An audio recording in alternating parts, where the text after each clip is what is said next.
उसने मवेशी बेचकर कुछ 20,000 जो मिले होंगे वो कमाए और बैंक में जमा किए। वही रकम निकालने जीतू ओडिशा ग्रामीण बैंक गया, लेकिन डेथ सर्टिफिकेट और जरूरी कागज न होने की वजह से वो रकम निकाल नहीं पाया। 19,400 रुपए, 19,400 रुपए के लिए जद्दोजहद हो रही है। 19,000 रुपए जीतू के लिए क्या होंगे ये समझना कोई रॉकेट साइंस नहीं है, लेकिन रॉकेट साइंस ये भी नहीं है कि अगर एक व्यक्ति के पास कागज नहीं, वो मजबूरियों में घिरा है, हाशिए पर पड़ा है, पढ़ा लिखा नहीं है, नहीं समझ पा रहा बैंक के नियम, नहीं प्रेजेंट कर पा रहा बैंक में दिए जाने वाले कागज, तो क्या उसे उसके हक से वंचित कर दिया जाएगा? क्योंकि इससे पहले कुछ चक्कर उसने बैंक में और लगाए, सीसीटीवी फुटेज अवेलेबल है, लेकिन जब सुनवाई नहीं हुई तो उसने मरी हुई बहन की मौत का सबूत देने के लिए कब्र खोदकर कंकाल निकालने जैसा कदम उठा दिया।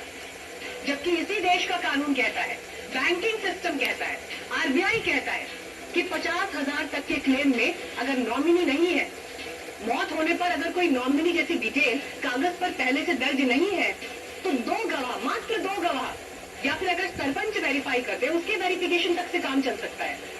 या जीतू को अगर ये प्रक्रिया समझाई गई होती, या जो भी वारिस है, उपलब्ध है, या जो भी कोई और लगे उन्हें बुलाया गया होता गवाह के रूप में, या गांव के सरपंच को ही पूछ लिया जाता। जबकि सोचिए हमारे गांव में क्या सिस्टम है, शहर जैसे हालात तो नहीं है ना, लोग एक दूसरे को चेहरे से पहचानते हैं, परिवारों के हिसाब से जानते हैं, तो कोई ना कोई तो होता जो कंफर्म कर देता। और फिर यहाँ तो मामला मौत का था, लेकिन इन सब के लिए लगना था एफर्ट, एक सॉल्यूशन ओरिएंटेड अप्रोच लगनी थी। बैंक का काम पैसा जमा करने वालों को सर्व करना भी है, इस संवेदनशीलता के साथ काम करना था, लेकिन ये सब हुआ नहीं, क्योंकि इंसानियत भी अब रेयर हो चुकी है। मदद और सुविधा भी कई बार हैसियत क्या है आपकी ये देख कर दी जाती है, और हैसियत के उस पैमाने पर जीतू शायद अंतिम पंक्ति पर ही खड़ा रह जाएगा, जो खबर भी तब बनता है जब बेबसी का वीडियो वायरल हो जाए। और इससे पहले पीएम मोदी ने भी इस बात पर जोर दिया कि बैंकों में पड़ा हजारों करोड़ रुपया उन परिवारों का है जिनके मुखिया की मृत्यु हो गई और परिवार को उस पैसे की जानकारी नहीं थी। देश के बैंकों में हजारों करोड़ रुपए ऐसे पड़े हैं जिनका कोई वारिस नहीं है, और ये पैसा उन मेहनती लोगों का है जो अब इस दुनिया में नहीं रहे और उनके परिवारों को इसके बारे में पता नहीं। तो हमारी सरकार ने तय किया है कि हम ये पैसा उन परिवारों को वापस करेंगे जिनके हक का ये पैसा है। ये देश के प्रधानमंत्री का स्टेटमेंट है, लेकिन जमीन पर क्या हो रहा है आप देखिए। भारत में करीब 1 लाख करोड़ रुपए से ज्यादा ऐसी लावारिस या बिना दावे के पड़ी है बैंक, बीमा पॉलिसी, डिविडेंड, म्यूचुअल फंड में फंसे पैसे, जिसका ब्यौरा खंगाला जब हमने तो हमें क्या पता चला, उसकी डिटेल्स मैं आपके सामने रखती हूँ। इसी फिगर को मैं आपके सामने और तोड़कर इस वक्त रखती हूँ।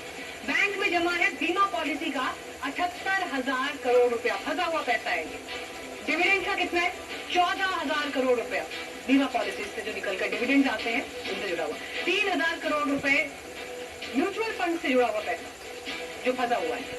और जब आप इन चारों को जोड़ देंगे तो कुल ये रकम कितनी बन रही है उसके बाद? 1,04,000 करोड़ रुपए फंसा हुआ पैसा है ये। अब सवाल इस अनक्लेम्ड पैसे को लेकर है कि कैसे पता चलेगा और ये कैसे मिलेगा।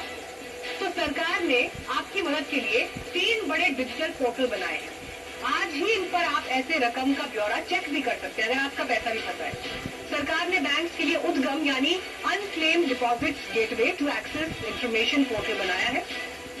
1 मार्च 2026 तक 18 लाख से ज्यादा लोग इसमें रजिस्टर कर चुके हैं। और बीमा के लिए बीमा भरोसा पोर्टल है। म्यूचुअल फंड्स के लिए मित्रा प्लेटफॉर्म है जहां पर जाकर आप अनक्लेम्ड रकम के बारे में जान सकते हैं। अब महत्वपूर्ण बात यह है कि सरकार आपकी पूंजी आपका अधिकार मिशन के तहत 28 फरवरी 2026 तक ही 22 लाख से ज्यादा दावों के जरिए 5,777 करोड़ रुपए वापस कर चुकी है। तो अब सवाल ये है, आपके मन भी हो सकता है कि आपका पैसा फंसा है तो आपको कैसे मिलेगा, मृत रिश्तेदारों का क्लेम कैसे मिल सकता है।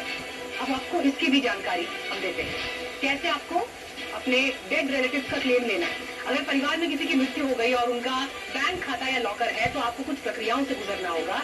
जैसे अगर नॉमिनेशन है तो दावे का आवेदन पत्र, मृत्यु का प्रमाण पत्र, जैसा इस केस में हुआ कि डेथ सर्टिफिकेट चाहिए था लेकिन जीतू डेथ सर्टिफिकेट नहीं दे पाया, नहीं प्रोड्यूस कर पाया। फिर दावेदार का केवाईसी जरूरी है। दूसरा ऑप्शन क्या है, अगर नॉमिनेशन नहीं है और राशि 15 लाख रुपए तक की है तो आवेदन पत्र प्लस डेथ केवाईसी होना चाहिए। और इसके अलावा स्टैम्प पेपर पर भी इंडेमनिटी बॉन्ड यानी क्षतिपूर्ति बॉन्ड और एनओसी की जरूरत होगी। और अगर जमा राशि 15 लाख से ज्यादा है तो इन दस्तावेजों के साथ साथ एनेक्साइसी और श्योरिटी यानी जमानत का दस्तावेज भी चाहिए होगा। अब कानूनी वारिसों के बीच में अगर कोई विवाद है तो बैंक को सक्सेशन सर्टिफिकेट की भी जरूरत होगी या फिर कोर्ट का फिर इस पर आदेश चाहिए होगा। बैंक, बीमा, म्यूचुअल फंड, शेयर मार्केट और पेंशन्स, इनके अंदर अनक्लेम्ड मनी को देखते हुए सरकार ने ये तय किया है कि आपकी पूंजी आपका अधिकार के तहत ये पैसा जनता तक पहुंचे। इसके लिए अलग अलग पोर्टल बनाए गए ताकि लोग वहां अपना रजिस्टर करवा के और अपने प्रियजनों की जो अनक्लेम्ड मनी है उसके बारे में पता कर सकें और उसको क्लेम कर सकें। जैसे बैंक है, उद्गम के नाम से पोर्टल है, और इंश्योरेंस के लिए बीमा भरोसा है, म्यूचुअल फंड के लिए सेबी मित्रा है, पेंशन के लिए पीएफ आरडीए का पोर्टल है, शेयर के लिए आईईपीएफ का पोर्टल है। देखिए, तस्वीर हमने आपके सामने रखी। जीतू की खबर को एनडीटीवी ने आज दिन भर एक मिशन के रूप में आपके सामने रखा ताकि जीतू के साथ जो हुआ वैसा किसी और के साथ ना हो। और जीतू वायरल हो गया तो इम्पैक्ट हो गया। और इम्पैक्ट क्या हुआ कि न सिर्फ पैसे वापस मिले बल्कि 20,000 रुपए रेड क्रॉस से भी दिए गए ताकि बहन के कंकाल का अंतिम संस्कार विधिवत तरीके से किया जा सके। तो ये था एक किरदार। लेकिन आइए अब आगे बढ़ते हैं और अब आपको सावधान कर देते हैं क्योंकि भारत इस वक्त दुनिया का सबसे गर्म हीट चैम्बर बन चुका है।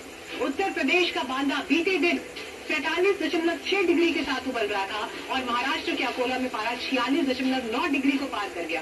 राजस्थान का पनौती जिसका ऑल टाइम रिकॉर्ड